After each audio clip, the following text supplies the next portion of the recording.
ഈ വീഡിയോയിൽ പ്രധാനപ്പെട്ട കുറച്ച് ഇൻഫർമേഷൻസ് ആണ്. അപ്പോൾ അതിൽ സിറിയയിൽ സിറിയ HTS അഥവാ ഈ തുർക്കി സപ്പോർട്ടഡ് ഫ്രണ്ട് എന്ന് വിളിക്കപ്പെടുന്ന ആ ഒരു സംഘടനയ്ക്കും, അതായത് നിലവിലെ ഡമസ്കസ് ഭരിക്കുന്ന ആ ഒരു ഭരണകൂടം, അത് തന്നെയാണ് പ്രത്യക്ഷത്തിൽ നമുക്ക് മനസ്സിലാക്കാൻ പറ്റുന്നത്, അവർക്കും SDF എന്ന് പറയുമ്പോഴത്തേക്കും അമേരിക്കയുടെയും ഇസ്രായേലിൻ്റെയും സപ്പോർട്ടോടു കൂടി പ്രവർത്തിക്കുന്ന കുർദിസ്ഥാൻ എന്ന് വിളിക്കപ്പെടുന്ന ഈ കുർദ് ജനങ്ങൾക്കും ഇടയിലുള്ള ആ ഒരു സംഘർഷം, അതിപ്പം അത് ഇന്നലെ രാത്രി കഴിഞ്ഞ 2 ദിവസങ്ങളായിട്ട് വളരെ പീക്കിൽ നടന്നുകൊണ്ടിരിക്കുകയാണ് ആ ഒരു സംഭവം. അതുപോലെ തന്നെ അമേരിക്കയുടെ ഉള്ളിൽ 5ാമത്തെ തവണയും ട്രംപ് സബ്മിറ്റ് ചെയ്ത ഈ ഒരു ബില്ല് പരാജയപ്പെട്ടിരിക്കുകയാണ്. 5ാമത്തെ പ്രാവശ്യവും 45-50 എന്നുള്ള വോട്ട് വിഹിതത്തിലാണ് പരാജയപ്പെട്ടിരിക്കുന്നത്. അതായത് 45 വോട്ട് ട്രംപിൻ്റെ ബില്ലിനെ അനുകൂലിച്ചും 50 വോട്ട് അതിനെതിരെയുമാണ്. ശരിക്കും പറഞ്ഞാൽ 60 വോട്ട് വേണം, എന്നാൽ മാത്രമേ ഈ ഒരു ബില്ല് പാസ്സാവുകയുള്ളൂ കോൺഗ്രസിലും സെനറ്റിലും. അപ്പോൾ അങ്ങനെ 5ാം തവണയും ഈ ബില്ല് അമേരിക്കയിൽ പരാജയപ്പെട്ടിരിക്കുകയാണ്. ശരിക്കും അമേരിക്കയുടെ ഉള്ളിൽ സോയാബീൻ കർഷകർ നല്ല രീതിയിൽ ബുദ്ധിമുട്ട് അനുഭവിക്കുന്നുണ്ട്. അതിൽ പ്രധാനപ്പെട്ട കാരണം ചൈന ഈ സോയാബീൻ അമേരിക്കയിൽ നിന്ന് വാങ്ങുന്നത് നിർത്തിയത് കൊണ്ടാണ് ഈ രീതിയിലേക്കുള്ള ഒരു ബുദ്ധിമുട്ടിലേക്ക് അമേരിക്കൻ സോയ കർഷകർക്ക് ഈ ഒരു അവസ്ഥ വന്നതായിട്ട് വാർത്തകൾ വരുന്നുണ്ട്. അതായത് അവർ പ്രത്യേകിച്ച് ട്രംപിൻ്റെ അടുത്ത് ഒരു സ്പെഷ്യൽ റിക്വസ്റ്റ് വെച്ചിട്ടുണ്ട്. ഈ സോയാബീൻ കൃഷി എങ്ങനെയെങ്കിലും ഒന്ന് പുഷ്ടിപ്പെടുത്തി കൊണ്ടുവരണം, ഇല്ലാന്നുണ്ടെങ്കിൽ ഞങ്ങൾക്ക് സബ്സിഡി തരണം.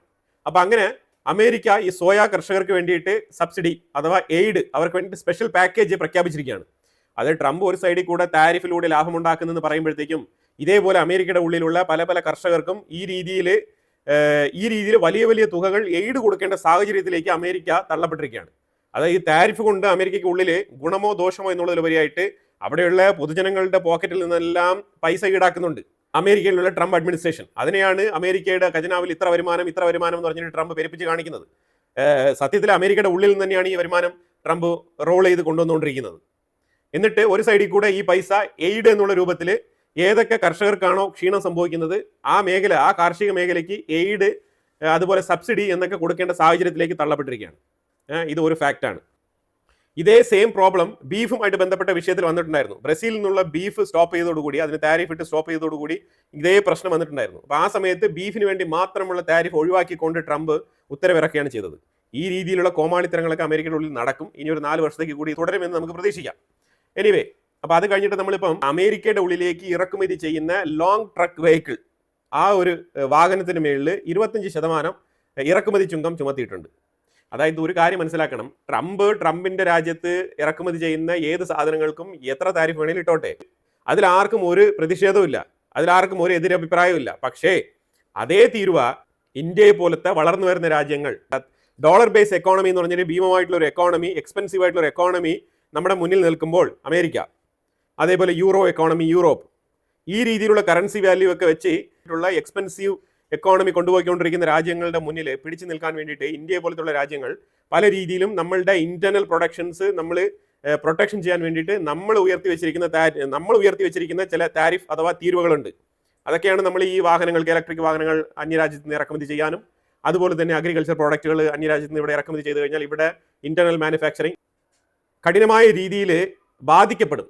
അപ്പോൾ ആ അവസ്ഥയിലാണ് ഇന്ത്യ പോലത്തെ രാജ്യങ്ങൾ ഡോളർ ബേസ് എക്കോണമിക്കെതിരെ നമ്മൾ ഇങ്ങനെ ഒരു തീരുവയിട്ട് വെച്ചിരിക്കുന്നത്. ഇന്ത്യ അപ്ലൈ ചെയ്തിരിക്കുന്ന താരിഫുകൾ ഇതെല്ലാം തന്നെ ശരിയാണ് എന്ന് പറയാണ് ട്രംപ് ചെയ്യുന്നത്. ഏതാണോ അവിടുത്തെ ലോക്കൽ പ്രോഡക്റ്റ് ഇതിനെ സംരക്ഷിക്കുന്ന രീതിയിലുള്ള താരിഫുകൾ കൊണ്ടുവരിക നല്ലതാണ്. ഇനി ഇതിന്റെ മറ്റൊരു വശം ഞാൻ പറഞ്ഞുതരാം. കാരണം അമേരിക്കയുടെ ഉള്ളിലേക്കുള്ള പ്രൊഡക്ഷൻ എന്ന് പറഞ്ഞാൽ അത് എക്സ്പെൻസീവ് ആണ്. അതാണ് മനസ്സിലാക്കേണ്ടത്. ഡോളർ ബേസ്ഡ് എക്കോണമിയാണ്. അപ്പോൾ ഇന്ത്യയിൽ ഒരു കമ്പനി പ്രവർത്തിക്കുന്നതിനും അമേരിക്കയിൽ ഒരു കമ്പനി പ്രവർത്തിക്കുന്നതിനും ചിലവ് വേറെയാണ്, പ്രോഡക്റ്റിന്റെ കോസ്റ്റ് ഉയരും. അതുകൊണ്ടാണ് ആപ്പിൾ പോലത്തെ കമ്പനികളൊക്കെ അമേരിക്കയിൽ നിന്ന് വെളിയിൽ വന്ന് മാനുഫാക്ചറിങ് ചെയ്തുകൊണ്ടിരിക്കുന്നത്. അപ്പോൾ അതുകൊണ്ട് നമ്മളെ നോക്കിയിട്ട് അസൂയപ്പെട്ടിട്ട് കാര്യമില്ല. അതാണ് മനസ്സിലാക്കേണ്ടത്. നമ്മളുടെ കറൻസിക്ക് ചെറിയ വാല്യൂ ഉള്ളൂ. അപ്പോൾ അതുകൊണ്ട് 87-88 time lesser than your currency. So ഞങ്ങൾക്ക് വളരെ എളുപ്പത്തിൽ തന്നെ ഇതൊക്കെ അഫോർഡ് ചെയ്ത് മാനേജ് ചെയ്ത് മുന്നോട്ട് കൊണ്ടുപോകാൻ കഴിയും. അപ്പോൾ അതുകൊണ്ട് മറ്റുള്ള കമ്പനികൾ ഇന്ത്യക്കുള്ളിൽ വരുന്നെങ്കിൽ ഞങ്ങൾ വെൽക്കം ചെയ്യും. അപ്പോൾ അതിലേക്ക് വരുന്ന ക്ഷീണം എന്താണോ അത് സഹിക്കാൻ നിങ്ങൾ ബാധ്യസ്ഥരാണ്. അപ്പോൾ ആ സാഹചര്യത്തിൽ നിങ്ങൾ സബ്സിഡി, എയ്ഡ്, ഇതേപോലത്തെ സംഭാവനകൾ ഇതൊക്കെ കൊടുക്കേണ്ടി വരും. അത് മാത്രമേ ആശ്വാസവാക്കായിട്ട് നമുക്ക് അമേരിക്കയോട് പറയാനുള്ളൂ. അപ്പോൾ ഇനിയും സബ്സിഡികൾ കുറേ കൊടുക്കേണ്ടി വരും ട്രംപിന്. 6300 കോടി വില വരുന്ന പ്രോജക്റ്റുകൾ ഇലോൺ മസ്കിന് ട്രംപ് കൊടുത്തിരിക്കുകയാണ്. സ്പേസ് എക്സ് എന്ന് പറഞ്ഞ ആ ഒരു കമ്പനിക്ക്. ഒരുപാട് കമ്പനികൾ ഇവിടെ, ആമസോൺ പോലത്തെ കമ്പനികളൊക്കെ, ജെഫ് ബെസോസ് പോലത്തെ ആൾക്കാരൊക്കെ ക്യൂവിൽ നിൽക്കുകയാണ്. ആ ഒരു സാഹചര്യത്തിലാണ് ട്രംപും മസ്കും തമ്മിൽ ഇപ്പം അങ്ങോട്ടും ഇങ്ങോട്ടും കീരിയും പാമ്പുമാണ്. ആ അവസ്ഥയിലാണ് ട്രംപ് ഇലോൺ മസ്കിന്റെ എല്ലാ പ്രോജക്റ്റുകളെയും ക്യാൻസൽ ചെയ്ത് നിന്നെ സൗത്ത് ആഫ്രിക്കയിൽ ഓട്ടിക്കുമെന്നാണ് പറഞ്ഞത് എന്നിട്ടും അമേരിക്ക ഈ പ്രോജക്റ്റ് ഇലോൺ മസ്കിന് കൊടുത്തിട്ടുണ്ട്. ഇപ്പം അമേരിക്കയുടെ ഉള്ളിൽ ഒരു അമേരിക്കയുടെ ഉള്ളിൽ ചെറിയ രീതിയിലുള്ള ഇപ്പം അമേരിക്കയുടെ ഉള്ളിൽ ചെറിയൊരു ടോക്ക്. ആ ടോക്ക് എന്താണെന്ന് പറഞ്ഞാൽ ഈ ഇലോൺ മസ്കും ട്രംപും തമ്മിൽ ശരിക്കും വഴക്കാണോ, ഇല്ലാന്നുണ്ടെങ്കിൽ ഇവർ ജനങ്ങളെ പറ്റിക്കാണോ, ഈ രീതിയിലുള്ള ഒരു ടോക്കും കൂടി അവിടെ വരുന്നുണ്ട്. അതായത് ഇവർ ബാക്ക് എൻഡിൽ സംസാരിച്ച് വെച്ചിട്ട്, അതായത് ഇതിനു മുമ്പ് പല പ്രോജക്റ്റുകളും, ഇതിനു മുമ്പ് AI ബന്ധപ്പെട്ട ഒരു പ്രോജക്റ്റ് സാം ആൽറ്റ്മാന് കൊടുത്തിട്ടുണ്ടായിരുന്നു ട്രംപ്. അപ്പോൾ അത് ശരിക്കും പറഞ്ഞാൽ എന്തുകൊണ്ട് ഗ്രോക്കിന് കിട്ടിയില്ല, എന്തുകൊണ്ട് സാം ആൽറ്റ്മാന് പോകുന്നു, എന്തുകൊണ്ട് ഇലോൺ മസ്കിന് കിട്ടിയില്ല എന്നുള്ള ഒരു ചോദ്യം വന്നപ്പോഴത്തേക്കും ഇലോൺ മസ്ക് ഗവൺമെന്റുമായിട്ട് ചേർന്ന് പ്രവർത്തിക്കുന്നുണ്ട്. അപ്പോൾ അതുകൊണ്ട് അതിലുപരി ഡോഡ്ജ് എന്ന് പറഞ്ഞ ഒരു ഗവൺമെന്റിന്റെ പ്രൈവറ്റ് സംവിധാനം പുള്ളി നടപ്പിലാക്കുന്നുണ്ട്. അപ്പോൾ അതുകൊണ്ട് ഇലോൺ മസ്ക് ബിസിയാണ്. അപ്പോൾ അതുകൊണ്ട് സാം ആൽറ്റ്മാന് പോയി എന്നാണ് പറഞ്ഞിരുന്നത്. അപ്പോൾ ഇലോൺ മസ്കിന് മനസ്സിലായി, അപ്പം ഗവൺമെന്റുമായിട്ട് ചേർന്ന് നിന്ന് കഴിഞ്ഞാൽ ഒരു രീതിയിലുള്ള പ്രോജക്റ്റും ഫ്യൂച്ചറിൽ നമുക്ക് കിട്ടാൻ പോകുന്നില്ല. ഇനി അതിലുപരിയായിട്ട് ട്രംപിന്റെ കൂട്ടാളി ആയതുകൊണ്ട് ട്രംപ് ഒരുപാട് പ്രോജക്റ്റുകൾ ഇലോൺ മസ്കിന് കൊടുക്കുന്നു എന്നുള്ള ഒരു അലിഗേഷൻ വരാൻ സാധ്യതയുണ്ട്.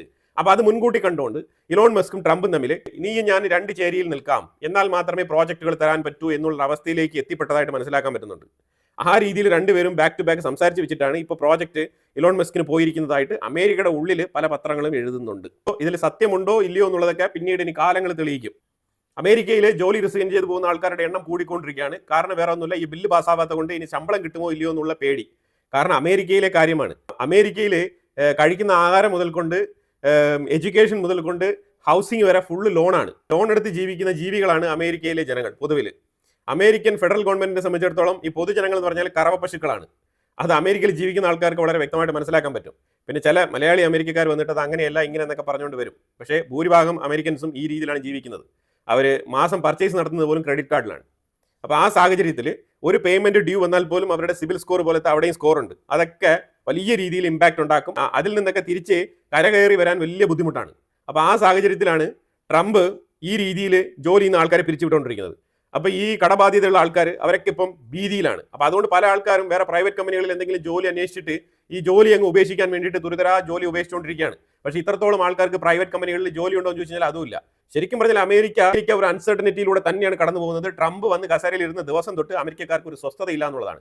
പിന്നെ ട്രംപിനെ സപ്പോർട്ട് ചെയ്യുന്ന മഗ അനുകൂലികളായിട്ടുള്ള കുറച്ച് ആൾക്കാരുണ്ട്. അവരെപ്പോഴും ട്രംപിന്റെ നയങ്ങളെ പുകഴ്ത്തിയും അവർ മറ്റൊരു കരോലിന ലെവിറ്റിനെ പോലെയാണ് അവർ പെരുമാറുന്നത്. അതായത് ട്രംപ് പല നയങ്ങൾ ചെയ്തിട്ടുണ്ട്. ഈ ആർമി ജനറലുകളെയൊക്കെ വിളിച്ച് ഒരു മീറ്റിംഗ് വെച്ചിട്ടുണ്ടായിരുന്നു. അത് ശരിക്കും പറഞ്ഞാൽ അമേരിക്കയുടെ ഇന്റർണൽ സെക്യൂരിറ്റിയുടെ ഭാഗമായിട്ട് തന്നെയാണ് ആ ഒരു മീറ്റിംഗ് നടത്തിയത് എന്നാണ് പറയുന്നത്. ഈ ആർമി ജനറലുകളെയൊക്കെ പല US ഫെഡറൽ സ്റ്റേറ്റുകളിലേക്ക് അപ്പോയിന്റ് ചെയ്തിരിക്കുകയാണ്. അപ്പോയിന്റ് ചെയ്യുന്നത് എന്തിനാണെന്ന് പറഞ്ഞാൽ അവിടുത്തെ ക്രമസമാധാന നില നല്ല രീതിയിൽ സംരക്ഷിച്ച് കൊണ്ടുപോകാനും ജനങ്ങൾക്ക് സെക്യൂരിറ്റി ഉറപ്പുവരുത്താനുമാണ് ഈ പ്രവൃത്തി പുള്ളി ചെയ്തിരിക്കുന്നത്. അതൊക്കെ വളരെ നല്ല കാര്യമാണ്. അതിന് എക്സാമ്പിളായിട്ട് വാഷിംഗ്ടൺ DC ആണ് അവർ ചൂണ്ടിക്കാണിക്കുന്നത്. വാഷിംഗ്ടൺ DC ഇപ്പം വളരെ കാമൻ ക്വയറ്റാണ്. FBI പോലത്തെ ഏജൻസികളെയൊക്കെ വെച്ച് കൃത്യമായ രീതിയിൽ അമേരിക്ക അവിടെ ഇടപെട്ട് വാഷിംഗ്ടൺ DC ഇപ്പം വളരെ ക്ലീൻ സ്വീപ്പ് ആണെന്നാണ് പറഞ്ഞിരിക്കുന്നത്. അപ്പോൾ ആ രീതിയിൽ പല സ്റ്റേറ്റുകളുടെ ഗവർണറും ട്രംപിന്റെ അഡ്മിനിസ്ട്രേഷൻ്റെ അടുത്ത് ഇതിന് വേണ്ടിയിട്ടുള്ള സെക്യൂരിറ്റി മെഷേഴ്സ് ഉറപ്പുവരുത്താൻ വേണ്ടിയിട്ടുള്ള സപ്പോർട്ട് വേണമെന്ന് ചോദിച്ചതിന്റെ പേരിലാണ് ഈ ആർമി ജനറലുകളുടെ മീറ്റിംഗ് ഒക്കെ വിളിച്ചു കൂട്ടി അമേരിക്കയുടെ ഇന്റർണൽ സെക്യൂരിറ്റി ഉറപ്പുവരുത്താൻ വേണ്ടിയിട്ട് ഒരു നടപടിക്രമം എടുത്തതായിട്ട് മനസ്സിലാക്കാൻ പറ്റുന്നത്. ഇത് മാത്രമാണ് നിലവിൽ ഇപ്പം അമേരിക്കയിൽ ട്രംപ് എടുത്തതായിട്ട് പറയപ്പെടുന്ന വിജയിച്ച ഒരു തീരുമാനം. ബാക്കി ഒന്നും തന്നെ ഇതുവരെ വിജയിച്ചിട്ടില്ല. വിജയിക്കുമെന്ന് പ്രതീക്ഷയോട് മുന്നോട്ട് പോകുന്നു. ട്രംപ് ആണെങ്കിൽ ഒരു ട്വീറ്റ് ഇട്ടിട്ടുണ്ട്, ഡെമോക്രറ്റുകളാണ് അമേരിക്കയുടെ ഈ ഒരു അടച്ചുപൂട്ടലിന് കാരണം. അവർ അമേരിക്കയെ അടച്ചുപൂട്ടാൻ ശ്രമിച്ചാലും ഗവൺമെന്റ് വളരെ ഭംഗിയായിട്ട് തന്നെ ഞാൻ മുന്നോട്ട് കൊണ്ടുപോകുന്നുണ്ട്. നമ്മളുടെ സ്റ്റോക്കുകളൊക്കെ നല്ല രീതിയിൽ പെർഫോം ചെയ്യുന്നുണ്ട്. അതുപോലെ അമേരിക്കൻ ഗവൺമെന്റിന് നല്ല വരുമാനം വരുന്നുണ്ട്. ടാരിഫ് കളക്ഷനൊക്കെ നടക്കുന്നുണ്ട്. അപ്പോൾ അതുകൊണ്ട് തന്നെ ഗവൺമെന്റ് വളരെ സ്മൂത്ത് ആയിട്ട് മുന്നോട്ട് പോകും. ഡെമോക്രറ്റുകൾക്ക് എന്നാണോ സൗകര്യം അന്ന് അവർ അമേരിക്കയെ തുറന്ന് പ്രവർത്തിപ്പിക്കട്ടെ എന്നാണ് പറഞ്ഞ് ട്വീറ്റ് ഇട്ടിരിക്കുന്നത്. വളരെ ഹാപ്പി ആയിട്ടാണ് ട്വീറ്റ് ഇട്ടിരിക്കുന്നത്. അകത്തിനി എന്തെങ്കിലും പുകച്ചലുകൾ ഉണ്ടോ എന്നുള്ളത് നമുക്കറിയത്തില്ല. ഇനിയിപ്പോൾ നമ്മൾ നേരെ സിറിയയിലേക്ക് വരാം. സിറിയയിൽ ഞാൻ കാണിക്കുന്ന ഒരു മാപ്പ്, ഇതിൽ ഈ യെല്ലോ സൈഡ്, ഈ റൈറ്റ് സൈഡിൽ യെല്ലോ സൈഡിൽ കാണിക്കുന്നതാണ് SDFന്റെ ടീമുകൾ. അതിൽ ഇപ്പുറത്ത് ബ്ലാക്ക് കളറിൽ കാണിക്കുന്നതാണ് ഈ തുർക്കി സപ്പോർട്ടീവ് ആയിട്ടുള്ള അതേപോലെ HTSന്റെ ഭരണകൂടമൊക്കെ ഉള്ള ആ ഒരു ടീമുകൾ. അപ്പോൾ ഈ ടീമുകൾ രണ്ടുപേരും തമ്മിൽ അങ്ങോട്ടും ഇങ്ങോട്ടും നല്ല രീതിയിലുള്ള ഷെല്ലാക്രമണം, ഈ റോക്കറ്റ് അറ്റാക്ക് ആണ് 2 ദിവസങ്ങളായിട്ട് തുടരെ നടന്നുകൊണ്ടിരിക്കുന്നത്. ശരിക്കും പറഞ്ഞാൽ ഈ ഒരു SDF ടീമുകൾ ഇപ്പം കനത്ത പ്രതിഷേധമാണ്, അതായത് രാത്രികാല പ്രതിഷേധം. അതിന് കാരണം വേറെ ഒന്നുമില്ല, ഈ പ്രൊവോക്കേറ്റീവ് ആയിട്ടുള്ള ഈ HTS ഭരണകൂടത്തിന്റെ ഈ രീതിയിലുള്ള ആക്രമണ സ്വഭാവം. അതായത് ഈ ഇലക്ഷൻ കഴിഞ്ഞ പാടാണ് ഇവർ ആക്രമണം നടത്തിയിരിക്കുന്നത്. ഈ ഇലക്ഷനിൽ മെജോറിറ്റി സുന്നി കമ്മ്യൂണിറ്റിയിൽപ്പെട്ട ആൾക്കാർ മാത്രമാണ് ഈ ഇലക്ഷനിൽ വിജയിച്ചിരിക്കുന്നതും. ഈ ഇലക്ഷന്റെ കംപ്ലീറ്റ് ഈ 210 കാൻഡിഡേറ്റ് ആയിട്ട് അഹമ്മദ് അൽഷാറെ സെലക്ട് ചെയ്ത് വെച്ചിരിക്കുന്ന എല്ലാം തന്നെ സുന്നി വിഭാഗത്തിൽപ്പെട്ട ആൾക്കാരാണ്. അല്ലാതെ സിറിയയിലുള്ള മറ്റുള്ള വിഭാഗങ്ങളിൽപ്പെട്ട ആൾക്കാർ ആരും തന്നെ ഇല്ല എന്നാണ് പൊതുവിൽ അറിയാൻ കഴിയുന്നത്. പുതിയതായിട്ട് വിജയിച്ചു വന്ന ഇലക്ഷൻ കമ്മീഷന്റെ ആ ഒരു തീരുമാനമാണോ SDFനെ അറ്റാക്ക് ചെയ്യുക എന്നുള്ളത് അത് നമുക്കറിയില്ല. അതുപോലെ തന്നെ അതുപോലെ തുർക്കിയുടെ ഇന്റൻഷൻ ആണോ എന്ന് വരെ ഡൗട്ട് ഉണ്ട്. കാരണം തുർക്കി ഓൾറെഡി തന്നെ കുർദുകളുമായിട്ട് ഒരു എഗ്രിമെന്റ്, ഒരു പീസ് എഗ്രിമെന്റ് സൈൻ ചെയ്തിട്ടുണ്ട്. അതേപോലെ HTSും ഒരു പീസ് എഗ്രിമെന്റ് സൈൻ ചെയ്തിട്ടുണ്ട്. ഈ വെക്കുന്ന ഇമേജിൽ ഈ ഒരു സൈഡിൽ നിൽക്കുന്നത് അഹമ്മദ് അൽഷാര, മറ്റേ സൈഡിൽ നിൽക്കുന്നത് SDFന്റെ ലീഡർ ആയിട്ടുള്ള മസ്ലൂം അബ്ദിയാണ്. മസ്ലൂം അബ്ദിയും അഹമ്മദ് അൽഷാരയും തമ്മിലാണ് ഈ ഷേക്ക് ഹാൻഡ് കൊടുത്തിരിക്കുന്നത്. ഇത് പീസ് ട്രീറ്റി ചെയ്ത സമയത്ത് ഷേക്ക് ഹാൻഡ് കൊടുത്താണ്. അപ്പോൾ രണ്ടുപേരും തമ്മിൽ അങ്ങോട്ടും ഇങ്ങോട്ടും ഇനി പ്രശ്നമില്ല എന്നാണ് പൊതുവിൽ അറിയപ്പെടുന്നത്. പക്ഷേ എന്ത് പ്രശ്നമില്ലെങ്കിലും സിറിയയ്ക്കുള്ളിൽ ഇങ്ങനെ ഏതെങ്കിലും തരത്തിൽ പ്രശ്നങ്ങൾ ഇങ്ങനെ വന്നുകൊണ്ടേയിരിക്കും എന്നുള്ളതാണ് മനസ്സിലാക്കാൻ പറ്റുന്നത്. കാരണം അത്രമാത്രം അവിടെ ചെറിയ അതിതീവ്ര നിലപാടുള്ള സംഘടനകളുണ്ട്. ISIS പോലത്തെ സംഘടനകൾ, അതിൽ തന്നെ പല സെക്ടുകളിൽ വിശ്വസിക്കുന്ന പലതരം സംഘടനകളുണ്ട്. അപ്പോൾ ആ സംഘടനകളിൽ ഏതെങ്കിലും ഒന്ന് അങ്ങോട്ടും ഇങ്ങോട്ടും അടി തന്നെയാണ്. അതാണ് സംഭവിച്ചുകൊണ്ടിരിക്കുന്നത്. എനിവേ, അതൊരു സൈഡിൽ നിൽക്കുമ്പോൾ തന്നെയും മറ്റുള്ള പല രാജ്യങ്ങൾ, UK ഉൾപ്പെടെയുള്ള യൂറോപ്യൻ രാജ്യങ്ങളെല്ലാം തന്നെ, അതായത് സിറിയയെ അംഗീകരിച്ച് സിറിയയുമായിട്ട് UN വെച്ചിട്ട് ചർച്ച നടത്തിയ പല രാജ്യങ്ങളും ഇപ്പം അവരുടെ സ്വരം ഇച്ചിരി ഉയർത്തിയിട്ടുണ്ട്. അതായത് സിറിയ ഇത് ചെയ്യാൻ പാടില്ല, ഇപ്പോഴാണ് നിങ്ങൾ ഒരു സ്ട്രേറ്റ് ഫോർവേഡ് ആയിട്ടുള്ള ഒരു റൂളിങ്ങിലേക്ക് വന്നുകൊണ്ടിരിക്കുന്നത്, ആ സാഹചര്യത്തിൽ ഇങ്ങനെ ആ രാജ്യത്തിന്റെ ഉള്ളിൽ തന്നെ കിടന്നിങ്ങനെ അടികൂടാൻ പാടില്ല എന്നുള്ള താക്കീതും മുന്നറിയിപ്പും എല്ലാം കൊടുത്തിട്ടുണ്ട്. എനിവേ, ഇത് എങ്ങനെ മുന്നോട്ട് പോകും എന്നുള്ളത് ഇനി വരും ദിവസങ്ങളിൽ കണ്ടറിയാം. ഇത് കഴിഞ്ഞിട്ട് അലെപ്പോ എന്ന് പറഞ്ഞ ആ ഒരു സിറ്റിയിൽ റോക്കറ്റ് ആക്രമണം നടത്തിയിട്ടുണ്ട്. ഷെയ്ഖ് മക്സൂദ് എന്ന് പറഞ്ഞ ആ സ്ഥലത്തും അതേപോലെ അഷ്റഫിയ എന്ന് പറഞ്ഞൊരു സ്ഥലത്ത്, ഈ രണ്ട് സിറ്റികളിലാണ് ആക്രമണം നടന്നിരിക്കുന്നത്. അപ്പം ബാക്ക് ടു ബാക്ക് അങ്ങോട്ടും ഇങ്ങോട്ടും ആക്രമണങ്ങൾ നടക്കുകയാണ്. ഇത് കഴിഞ്ഞിട്ട് HTS ടീമു ഈ രണ്ട് സിറ്റികളിലും കയറി പോയതായിട്ടുള്ള വാർത്തകൾ വരുന്നുണ്ട്. അവിടെയുള്ള പൊതുജനങ്ങളൊക്കെ ഇവരെ കണ്ട് പേടിച്ചതായിട്ടും പറയാം. ഈ അലപ്പോയിൽ എന്ന് പറഞ്ഞാൽ സുന്നി വിഭാഗമല്ലാതെ മറ്റു വിഭാഗത്തിലുള്ള ആൾക്കാരുമുണ്ട്. ഷിയ കമ്മ്യൂണിറ്റിയിൽപ്പെട്ട ആൾക്കാരുണ്ട്, അതേപോലെ തന്നെ അലാവൈറ്റ് എന്ന് പറഞ്ഞ ആ ഒരു കമ്മ്യൂണിറ്റിയിൽപ്പെട്ട ആൾക്കാരുണ്ട്, ക്രിസ്ത്യൻസ് ഉണ്ട്. അപ്പം ഇങ്ങനെ ഇതര മതസ്ഥരൊക്കെ അവിടെ ഉണ്ട്. അപ്പോൾ ആ സ്ഥലത്താണ് ഇപ്പോൾ ഈ ഒരു സംഭവം നടന്നുകൊണ്ടിരിക്കുന്നത്. ഇനിയിപ്പോൾ HTS അവിടെ കയറി പോയിട്ട് എന്ത് നടത്തുന്നുള്ളത് നമുക്ക് അറിയത്തില്ല. ഓൾറെഡി തന്നെ ഇപ്പുറത്ത് അൽ സുവൈദയിൽ ഒരു എക്സ്പീരിയൻസ് ഓൾറെഡി ഉണ്ട്. അപ്പോൾ അതുകൊണ്ട് ഇനിയൊരു അൽ സുവൈദയായിട്ട് അത് മാറുമോ എന്നുള്ളത് നമുക്കറിയില്ല. എന്തായാലും നിലവിൽ സിറിയയിലെ അവസ്ഥ ഇച്ചിരി ടെൻസ്ഡ് ആണ്. ഇതേ സാഹചര്യം മുതലെടുത്തുകൊണ്ട് ഇസ്രായേൽ കഴിഞ്ഞ 2 ദിവസങ്ങളായിട്ട് ലെബനാന്റെ ഉള്ളിൽ താറുമാറായിട്ടുള്ള ആക്രമണം എന്ന് പറഞ്ഞാൽ കടുത്ത ആക്രമണം. ഹെസ്ബുള്ളയുടെ സെറ്റപ്പുകൾ റീബിൽഡ് ചെയ്യുന്നതുമായിട്ട് ബന്ധപ്പെട്ടുള്ള ആ ഒരു ഇൻഫർമേഷൻ കിട്ടിയതിനെ തുടർന്നാണ് ഇസ്രായേൽ ആക്രമണം നടത്തിയെന്നാണ് പറയുന്നത്. നേരെ ഇസ്രായേലിന്റെ വിഷയം നോക്കിക്കഴിഞ്ഞാൽ ഇസ്രായേലിന്റെ ഉള്ളിൽ ഏതാണ്ട് ഒക്ടോബർ 7, 2023 2 വർഷം പൂർത്തിയായിരിക്കുകയാണ് ഈ ഒരു ഹമാസിന്റെ ഇസ്രായേലിനെതിരെയുള്ള ആ ഒരു ഒക്ടോബർ 7 ആക്രമണം കഴിഞ്ഞ് 2 വർഷം പൂർത്തിയായതിന്റെ മെമ്മോറിയൽ സെറമണി നടക്കുകയാണ് ഇസ്രായേലിന്റെ ഉള്ളിൽ. ആ സാഹചര്യത്തിൽ ഗാസയ്ക്കുള്ളിൽ നിന്നും ഒരു റോക്കറ്റ് ഇസ്രായേലിന്റെ ഉള്ളിലേക്ക് വിക്ഷേപിച്ചതായിട്ടുള്ള വാർത്ത വരുന്നുണ്ട്. അതിനെ ഇസ്രായേൽ സക്സസ്ഫുള്ളി ഇന്റർസെപ്റ്റ് ചെയ്തതായിട്ടും പറഞ്ഞിട്ടുണ്ട്. പക്ഷേ ഇസ്രായേൽ പറയുന്ന ആരോപണം ഒക്ടോബർ 7 എന്ന് പറഞ്ഞ ഒരു ഡേറ്റിൽ ഏതെങ്കിലും വിധേന എങ്ങനെയെങ്കിലും ഒരു റോക്കറ്റെങ്കിലും ഇസ്രായേലിലേക്ക് വിടാതെ ഇരിക്കാൻ ഹമാസിനെ കൊണ്ട് സാധിക്കില്ല. ആ രീതിയിലാണ് അവരുടെ ദീൻ പ്രവർത്തിക്കുന്നത് എന്നാണ് ഇസ്രായേൽ അലിഗേഷൻ ഉന്നയിച്ചിരിക്കുന്നത്. അതിനെതിരെ ഗാസയുടെ സൈഡിൽ നിന്നും ഈ വെടിനിർത്തൽ, സമാധാന ചർച്ച എന്നൊക്കെ പറയുന്നെങ്കിലും അതിന്റെ ഇടയിൽ ഇസ്രായേൽ ഇന്നലെ രാത്രി കൂടി ഗാസയ്ക്കുള്ളിൽ ആക്രമണം നടത്തി എന്നാണ് ഗാസയുടെ സൈഡിൽ നിന്നും ഹമാസിന്റെ വക ഇസ്രായേലിനെതിരെയുള്ള അലിഗേഷൻ. ഈ രീതിയിൽ അങ്ങോട്ടും ഇങ്ങോട്ടും അലിഗേഷൻസ് നടക്കുമ്പോഴത്തേക്കും ഈജിപ്തിന്റെ ഉള്ളിൽ ചർച്ചകൾ വളരെ തകൃതിയായിട്ട് മുന്നോട്ട് പോവുകയാണ്.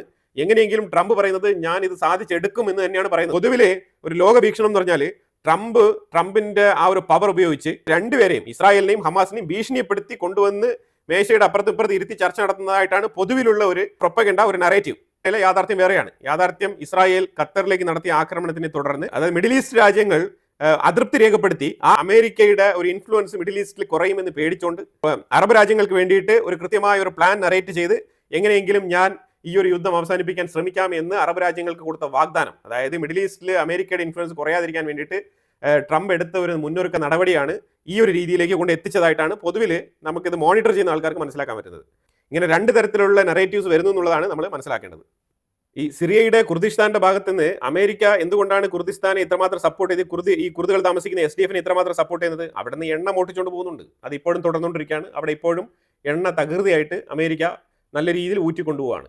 അപ്പോൾ ഇതൊക്കെ തന്നെയാണ് നമ്മൾ മനസ്സിലാക്കേണ്ടത്. പക്ഷേ ഈ കുർദിസ്ഥാന്റെ മറ്റൊരു ഭാഗം ഇറാഖുമായിട്ട് ചേർന്ന് കിടക്കാണ്. ഇറാഖിന്റെ ഉള്ളിലും അമേരിക്കയ്ക്ക് ഇതേപോലെ എണ്ണപ്പാടങ്ങളുണ്ട്.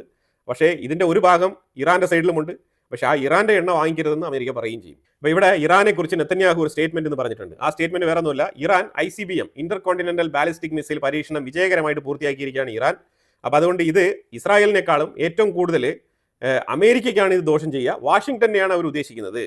അത് ഇസ്രായേലിനേക്കാളും ദോഷം ഇത് അമേരിക്കയ്ക്കായിരിക്കും വരുത്തുക എന്നുള്ളൊരു സ്റ്റേറ്റ്മെന്റാണ് പറഞ്ഞിരിക്കുന്നത്. അതായത് അമേരിക്കയെ ഒപ്പം ചേർത്തുകൊണ്ട് വീണ്ടും ഇറാനെതിരെയുള്ള ആ ഒരു കച്ചമുറുക്കൽ തന്നെയാണ്. ആ രീതിയിലാണ് കാര്യങ്ങൾ മുന്നോട്ട് പോകുന്നത്. വാഷിംഗ്ടൺ പോസ്റ്റിൽ ഇന്നലെ ഒരു വാർത്ത വന്നിട്ടുണ്ടായിരുന്നു. അതായത് ഇന്ത്യയും ചൈനയും, ഈ 2 രാജ്യങ്ങളും ഇറാനിൽ നിന്നും എണ്ണ തകൃതിയായിട്ട് പർച്ചേസ് ചെയ്യുന്നുണ്ട് എന്നുള്ള വാർത്തയാണ് അവർ പ്രിന്റ് ചെയ്തിരിക്കുന്നത്. ഈ എണ്ണ മാർക്കറ്റിനെ വെച്ചിട്ട് അമേരിക്ക പോലത്തെ രാജ്യങ്ങൾ കളിക്കുന്ന കളി എന്ന് പറഞ്ഞാൽ ചില്ലറയല്ല. അവരുടെ രാജ്യത്തിൽ വരുമാനം കിട്ടാൻ വേണ്ടിയിട്ട് എന്ത് തറ കളിയും അവർ കളിക്കും. അപ്പോൾ അതുകൊണ്ട് തന്നെ വാഷിംഗ്ടൺ പോസ്റ്റ് എഴുതിയിരിക്കുന്നത് ഇങ്ങനെയാണ്. അതായത് അവർ പറഞ്ഞിരിക്കുന്നത് അവർ നടത്തിയ ഇൻവെസ്റ്റിഗേഷനിൽ ഇറാനിൽ നിന്നും തേർഡ് പാർട്ടി കമ്പനികൾ മൾട്ടിപ്പിൾ കമ്പനികളുടെ പേരിൽ എണ്ണ ഇറാൻ ഡയറക്റ്റ് ആയിട്ടല്ല വിൽക്കുന്നത് ഇന്ത്യക്കും ചൈനയ്ക്കും. ചൈനയ്ക്ക് പലപ്പോഴും ഡയറക്റ്റ് ആയിട്ട് വിൽക്കുകയും ഇന്ത്യ പോലത്തെ രാജ്യങ്ങൾക്ക് അവർ ഒരു പാർട്ടിയിൽ നിന്ന് മറ്റൊരു പാർട്ടിയിലേക്ക് വിറ്റിട്ട് ആ മൂന്നാമത്തെ പാർട്ടിയിൽ നിന്നാണ് ഇന്ത്യ വാങ്ങിക്കുന്നത്. അതായത് ഇന്നലെ റോയിട്ടേഴ്സ് പബ്ലിഷ് ചെയ്തതിന്റെ ഒരു പ്രൂഫ് എന്നുള്ള നിലയിലാണ് ഇന്ന് വാഷിംഗ്ടൺ പോസ്റ്റ് ഈ ഒരു വിഷയം എടുത്ത് പ്രസിദ്ധീകരിച്ചിരിക്കുന്നത്. ഇത് തേർഡ് പാർട്ടി ഒക്കെ വന്നു കഴിഞ്ഞാൽ ഇന്ത്യ അത് മൈൻഡ് ചെയ്യേണ്ട ആവശ്യമൊന്നുമില്ല. ഇന്ത്യക്ക് എണ്ണ ആര് കൊടുക്കുന്നത് മാത്രം നോക്കിയാൽ മതി. പറഞ്ഞു ഇങ്ങനെ 2-3 തേർഡ് പാർട്ടികൾ പറഞ്ഞു കഴിഞ്ഞാൽ ആ കമ്പനികളെല്ലാം നിങ്ങൾ സാങ്ഷൻ ചെയ്തു. അതിന് പിന്നെ എന്തിനാണ് പിന്നെ ചൈനയ്ക്ക് മാത്രം ഇറാന്റെ എണ്ണ വാങ്ങാമെന്ന് പറഞ്ഞിട്ട് പെർമിഷൻ കൊടുക്കുകയും മറ്റുള്ള രാജ്യങ്ങൾക്ക് വാങ്ങിക്കൂടാ എന്ന് പറയുന്നതിന്റെയും ഇരട്ടത്താപ്പ് നമുക്ക് മനസ്സിലാക്കാൻ പറ്റുന്നില്ല. ആദ്യം യൂറോപ്യൻ രാജ്യങ്ങൾ യുദ്ധം നടത്തുന്ന രാജ്യത്തിൽ തന്നെ എണ്ണ വാങ്ങിക്കുന്ന ആ പരിപാടി നിർത്താൻ ശ്രമിക്കൂ. അത് കഴിഞ്ഞിട്ട് ഇന്ത്യയുടെ കാര്യം നോക്കാം. അത് മാത്രമേ നമുക്ക് ഇന്ത്യൻ എന്നുള്ള നിലയിൽ പറയാനുള്ളത്. ഇന്ത്യയുടെ UPI പേയ്മെന്റ് സിസ്റ്റം ഖത്തറിൽ ഇംപ്ലിമെന്റ് ചെയ്തിട്ടുണ്ട്. ഖത്തറിലുള്ള ഒരു ഖത്തർ ഹൈപ്പർ മാർക്കറ്റിൽ ഇന്നലെ ഇന്ത്യയുടെ UPI പേയ്മെന്റ് സിസ്റ്റം ഇൻട്രൊഡ്യൂസ് ചെയ്തിട്ടുണ്ട്. അപ്പോൾ റൂപേ അതേപോലത്തെ UPI പേയ്മെന്റ് ഒക്കെ ഉള്ള NRI കാർഡുകളൊക്കെ വെച്ചിട്ട് ഖത്തറിന്റെ ഉള്ളിലേക്ക് ഉള്ള NRIസിന് പർച്ചേസ് ചെയ്യാന്നുള്ളതാണ് UPI payment system implemented in Qatar. നമ്മുടെ ഇന്ത്യയുടെ കമേഴ്ഷ്യൽ മിനിസ്റ്റർ പീയൂഷ് ഗോയലാണ് ഈ ഒരു വാർത്ത പറഞ്ഞിരിക്കുന്നത്. ഇനിയിപ്പോൾ നമുക്ക് അർജന്റീനയിലെ മിലായ്, ഈ മിലയെ കുറിച്ച് പറയാനുള്ളത്, ഈ മിലയ്ക്ക് അർജന്റീനയ്ക്ക് ഉള്ളിൽ സപ്പോർട്ടില്ല. കാരണം ഈ ഫോറിൻ ഇൻവെസ്റ്റ്മെന്റുകളെല്ലാം സഹോദരിയുടെ പേരിൽ വാങ്ങി കുറേയധികം കമ്മീഷൻ അടിച്ചിട്ടുണ്ട് എന്നുള്ള ആ ഒരു കറപ്ഷൻ കേസ് നിലനിൽക്കുകയാണ് മിലായുടെ മേളിൽ. അപ്പോൾ മിലയ്ക്ക് ഏതാണ്ട് ഈ ഇടയ്ക്കാണ് അമേരിക്ക ഫണ്ട് പാസ്സാക്കി കൊടുത്തത്. ഇത് ശരിക്കും പറഞ്ഞാൽ ഈ മില്ലയുടെ കേസിൽ ഇപ്പം അമേരിക്കയ്ക്കുള്ളിൽ മിലയ്ക്കെതിരെ ഒരു കേസ് രജിസ്റ്റർ ചെയ്തിരിക്കുകയാണ് അമേരിക്കൻ കോടതിയിൽ. അത് സംഭവം എന്താണെന്ന് പറഞ്ഞാൽ അമേരിക്കയുടെ ഉള്ളിൽ ചില മരുന്ന് കച്ചവടക്കാരുണ്ട്. മരുന്ന് മീൻസ് മറ്റേ മരുന്ന് കച്ചവടം ചെയ്യുന്ന ആൾക്കാർ. ഈ മറ്റേ മരുന്ന് കച്ചവടം ചെയ്യുന്ന ഈ ടീമുകളുമായിട്ട് മിലയ്ക്ക് ബന്ധമുണ്ട് എന്നുള്ള രീതിയിലുള്ള തെളിവ് കിട്ടിയതിൻ്റെ അടിസ്ഥാനത്തിലാണ് ഇപ്പം ഈ ഒരു കേസ് എടുത്തിരിക്കുന്നത്.